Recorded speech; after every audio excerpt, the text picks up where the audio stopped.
नमस्कार साथियों आपका फिर से स्वागत है एक और नए वीडियो सेशन में। साथियों, इस वीडियो सेशन में बात करेंगे महात्मा गांधी सेवा प्रेरक भर्ती 2023 के बारे में, जिसपे 13 सितंबर ने जोधपुर हाई कोर्ट द्वारा रोक लगा दी गई थी, जिसके इंटरव्यू प्रक्रिया दोस्तों अभी भी जारी है। दोस्तों, एक मेरे पास फ्रेश नोट आया था।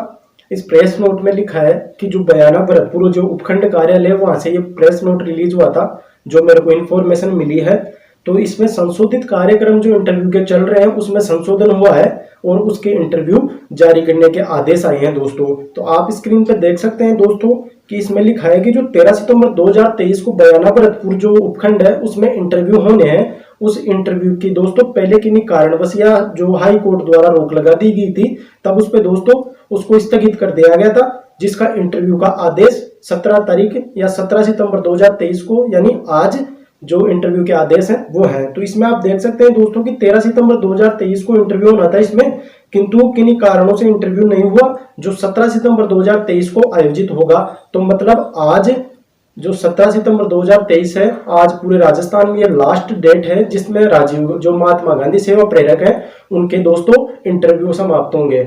आज पूरे राजस्थान में इंटरव्यू समाप्त हो जाएंगे। यह अकेली एक उपखंड बचा हुआ था बयाना भरतपुर। इस भरतपुर जो बयाना भरतपुर है इसमें जो 13 तारीख को ये इंटरव्यू होने थे, लेकिन जोधपुर हाई कोर्ट द्वारा रोक लगा दी गई थी और जो अंतिम आदेश आने तक इस पर रोक लगा दी थी। लेकिन जो अब जो इसका जो संशोधित आदेश जारी हुआ है या संशोधित इंटरव्यू कार्यक्रम जारी हुआ है उसमें 17 तारीख को इसको बताया गया है कि 17 तारीख को इसके इंटरव्यू होंगे। तो दोस्तों सभी जिलों के इंटरव्यू आज लगभग समाप्त हो जाएंगे। अब किसी जिले का इंटरव्यू नहीं बचा है। और यदि आपका दोस्तों इंटरव्यू में आपका कॉल नहीं आया हो या आपके पास इंटरव्यू की इंफॉर्मेशन नहीं हो और आप इंटरव्यू नहीं दे पाए हो, तो दोस्तों ये आपकी गलती है, ये सिस्टम की गलती नहीं है या जो इंटरव्यू ले रहे हैं उनकी गलती नहीं है। आप किन्हीं कारणों से नहीं जा पाए होंगे, आपको इन्फॉर्मेशन नहीं मिली, आपका फोन बंद होने के कारण या आपके इंटरव्यू जो आपके मैसेज नहीं आ पाए आपके पास या बंद होने के कारण नहीं आ पाए, तो दोस्तों ये आपकी गलती है। लेकिन आज लगभग पूरे राजस्थान में इंटरव्यू समाप्त हो जाएंगे।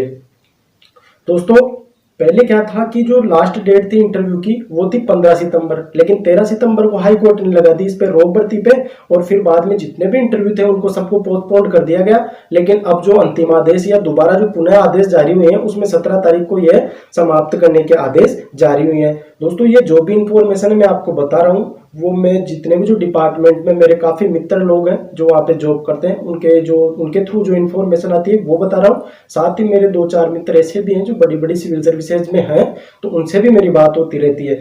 तो दोस्तों किन किन लोगों का इसमें सिलेक्शन होगा मैं उसकी बात भी बता देता हूं कि उन लोगों का इसमें सिलेक्शन होगा दोस्तों जिसके लगभग जो 10 क्वेश्चन वहां पे पूछे गए थे या 5 क्वेश्चन वहां पे पूछे गए, तो जिनके लगभग 80 से 90% आंसर सही गए हैं या 80 से 90% लोगों ने सही आंसर दिया है दोस्तों, तो उनके सिलेक्शन के चांस सबसे ज्यादा है। तो दोस्तों काफी लोगों के कमेंट आए कि इसके अंतर्गत जो सर्टिफिकेटधारी जो विद्यार्थी हैं उन विद्यार्थियों का सिलेक्शन होगा या वो कितने विद्यार्थी हैं। तो आपको बात बताऊं कि जिनके जो सर्टिफिकेटधारी जो भी विद्यार्थी हैं जिनके पास जो सर्टिफिकेट है तो उनमें लगभग 20 से 30 हजार विद्यार्थी ऐसे हैं, क्योंकि 4-4.25 लाख के आसपास ही इसमें फॉर्म लगे थे और जिनके इंटरव्यू हुए हैं वो इंटरव्यू लगभग 3-3.25 लाख लोगों के इंटरव्यू रहे हैं। बाकी किसी कारणवश नहीं आ पाए या जिनके पास जिन्हें नोटिफिकेशन नहीं गया, बाकी 3-3.25 लाख के आसपास इसमें इंटरव्यू हुए हैं। तो ऐसे विद्यार्थी जिनके पास सर्टिफिकेट था वो 20-30 हजार विद्यार्थी थे। तो इनका सिलेक्शन का लगभग दोस्तों जो अगर इन्होंने 10 में से यदि 7 या 8 क्वेश्चंस के भी जवाब सही दिए हैं तो इनका सिलेक्शन का दोस्तों ज्यादा चांस होने की संभावना है। मैं जो आंकड़े आपको अवेलेबल करवा रहा हूं अब इंटरव्यू से संबंधित, ये चीज जो बीओ साहब जो नगर पालिका में बैठते हैं उन जो इंटरव्यू लिए हैं उन ईओ साहब से मैंने बात की थी, क्योंकि मेरे काफी जानकार मेरे मित्र लोग हैं तो मैंने उनसे बात की थी। वो बता रहे थे इस चीज में कि 30% लोग जो 100% लोगों ने इंटरव्यू दिया है उसमें से सिर्फ 30% ही लोग ऐसे हैं जिनका इंटरव्यू सही हुआ है। 70% लोगों के तो 2-2 क्वेश्चन भी इंटरव्यू में सही नहीं है दोस्तों। 70% लोग तो ऐसे हैं दोस्तों जिनके इंटरव्यू में सिर्फ 2-2, 3-3 क्वेश्चन ही सही है। मात्र 30% लोगों का इंटरव्यू सही हुआ है जिन्होंने 5 से ऊपर क्वेश्चंस के जवाब दिए हैं, और 100 में से 8-10% लोग ऐसे हैं जिनके 90 से ऊपर नंबर है दोस्तों।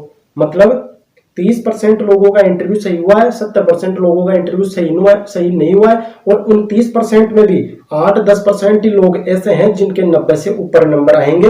तो टोटल कैंडिडेट्स मैंने आपको भी बताया था 4-4.25 लाख लोगों ने फॉर्म अप्लाई किया था, 3-3.25 लाख लोग इंटरव्यू देने के लिए पहुंचे हैं। 30% लोगों का इंटरव्यू सही हुआ है, 30% में से भी 8-10% कैंडिडेट ऐसे हैं जिनके 90 के आसपास नंबर है। तो आप देख लो दोस्तों, ज्यादा कंपटीशन नहीं है, 50,000 सिलेक्ट करने हैं, और काफी लोग ऐसे हैं, लगभग 70 से 80% लोग ऐसे हैं जिनको तो इंटरव्यू में जाके बोलना ही नहीं आया, क्वेश्चंस का जवाब ही नहीं दिए। जो ईओ मेरे फ्रेंड है उनसे मेरी बात हुई थी, तो वो मेरे को बता रहे थे कि हमने कैंडिडेट से जैसे हम क्वेश्चन कर रहे थे तो कैंडिडेट्स कुछ बोल ही नहीं रहे थे, तो अब उनको किस आधार पे नंबर दें।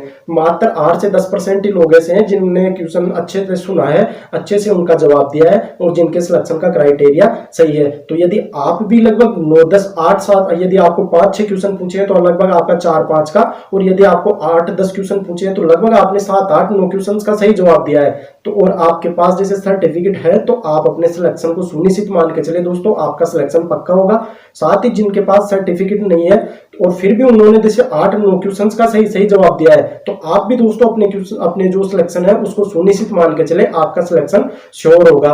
क्योंकि कंपटीशन इतना है ही नहीं, आपके साथ यदि 10 कैंडिडेट्स अगर इंटरव्यू देने अंदर गए थे तो उनमें से सिर्फ 3 ही लोगों के इंटरव्यू सही हुए हैं दोस्तों। 7 कैंडिडेट्स को तो वहां पे जाके बोलना भी नहीं आया, क्योंकि मेरी बात हुई इसमें, वो बता रहे थे कि हम पूछ रहे थे इंदिरा रसोई के बारे में, और वो बता रहा था इंदिरा गांधी नरेगा के बारे में। हम पूछ रहे थे किसी एक योजना के बारे में, वो बता रहा था किसी दूसरी योजना के बारे में। यदि योजना उसको याद भी थी तो पता नहीं उसका नाम कैसे बता रहा था। तो ऐसे अजीबोगरीब चीजें दोस्तों इंटरव्यू में हुई है, जिससे उन लोगों का सिलेक्शन में काफी कम चांस हो गए हैं जिनके इंटरव्यू में सवाल गलत है। तो दोस्तों यदि आपके भी सवाल 5+, 7+ या 8+ ऊपर हुए हैं तो आप अपने सिलेक्शन को लगभग श्योरिटी मान के चले। 50,000 पोस्ट हैं, कंपटीशन इतना नहीं है, बहुत कम लोगों के इंटरव्यू सही हुए हैं। तो यदि आपके अच्छे हुआ है तो आप मान के चले आपका सिलेक्शन है। दूसरा बात करें, काफी लोग कमेंट बॉक्स में कमेंट कर रहे थे कि हाई कोर्ट की क्या प्रक्रिया है। तो दोस्तों हाई कोर्ट द्वारा जो आदेश दिया गया था वो आदेश ये था कि जो महात्मा गांधी शिविरों में जिन लोगों ने भाग लिया है, ये शिविर 1 दिन का होता है और इसमें इसका भी सर्टिफिकेट मांगा जा रहा था। तो हाई कोर्ट का सिर्फ इतना सा था कि जो 1 दिन जो लेके आया है, जो ट्रेनिंग लेके आया महात्मा गांधी के शिविरों की, तो वो क्या ही सीख जाएगा 1 दिन में, तो बाकी लोग उससे अलग हो गए, क्योंकि बाकी लोग भी 1 दिन में तो वो क्या सीख जाएगा। तो एक तो वो रोक थी, दूसरा इस पर रोक ये इसलिए थी दोस्तों कि इसका मानदेय काफी कम था। 24x7 आवर की आपकी ड्यूटी थी, आपको काफी काम करना था, महात्मा गांधी जी के विचारों को पब्लिक तक या जन जन तक पहुंचाना था। साथ ही सरकार की जितनी भी जन कल्याणकारी योजना है उनको आपको जन जन तक पहुंचाना था।